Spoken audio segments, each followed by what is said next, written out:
Hey guys, welcome back to the channel. It's Quinn here, and today we are going to be ranking the best point guard on each team. It's not the starting point guard because on some teams like the Pistons, Derrick Rose is their best point guard, but he's not starting. Alright, so that's all I've got to say. Please like the video, subscribe and hit the bell. Let's get straight into the video. At number 30, I have the New York Knicks with Elfrid Payton. They have like two point guards that start sometimes, but I pick Payton because I think he has a slight edge. And not much to say about him, he's not very good. Then 29, I have Markelle Fultz of the Magic.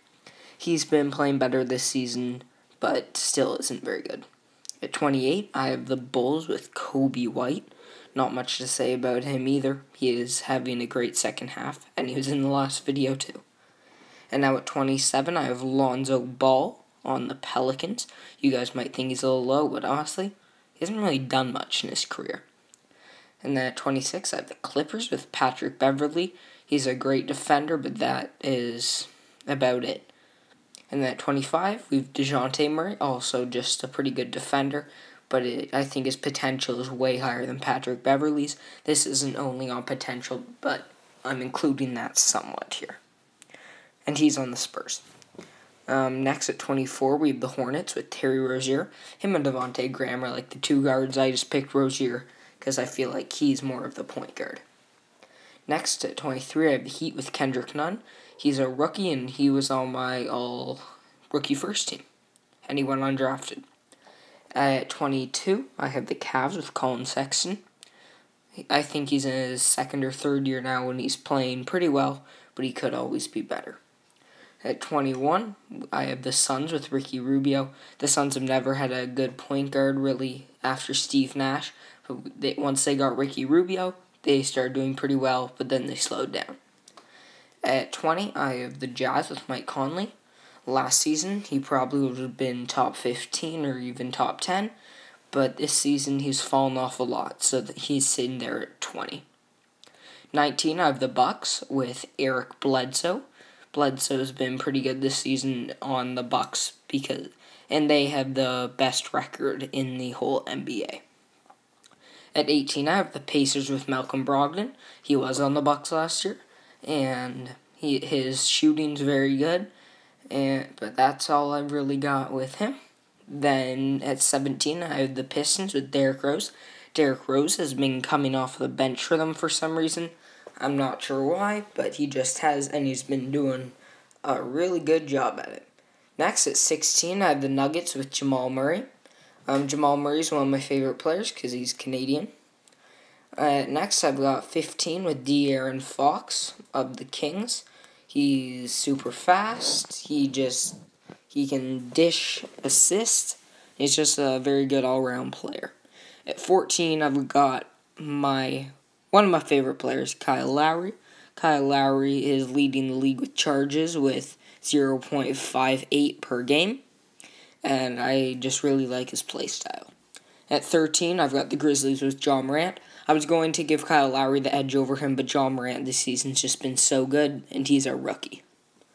At 12, I've got the Minnesota Timberwolves with D'Angelo Russell. D'Angelo Russell was an all-star last year, but on the Warriors this season wasn't as good. He got traded to Minnesota and only played a few games there.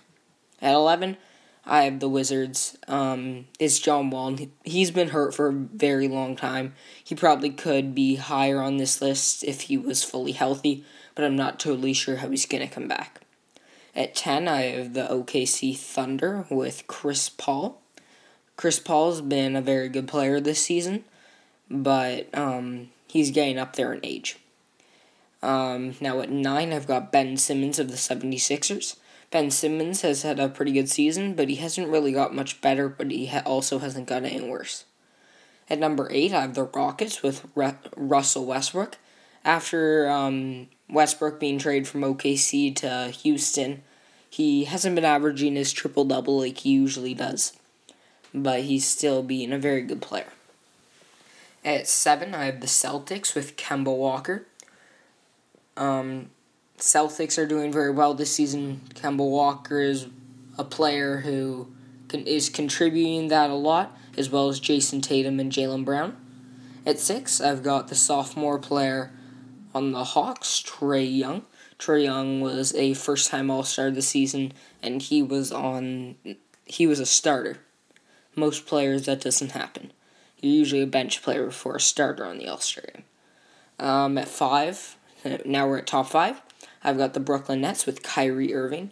Kyrie, he struggled with injury this season, but he's been pretty good. Pretty good. And then next, at 4, I've got the Mavericks with Luka Doncic, also a starter for Team LeBron this season, just like Trae Young. Most people would say he's a shooting guard, but I looked it up. He is a point guard. Next, at 3, I've got Damian Lillard. Damian Lillard he scored 100 points in 2 games. He's 60 and 40. He's been playing very well. And at 2, I have the Golden State Warriors, Stephen Curry. Curry has been hurt almost all season, so we haven't really got to see him play. And at number 1, I have the King on the Lakers, LeBron James.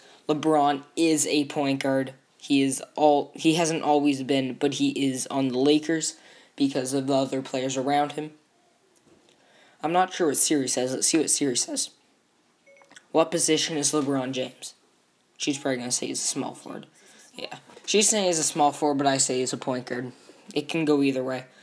That's all I've got for this video, though. Shout out to Bills Robbie for always being around the channel. Thank you so much for watching. It's been Quinn, and I'm out. See ya!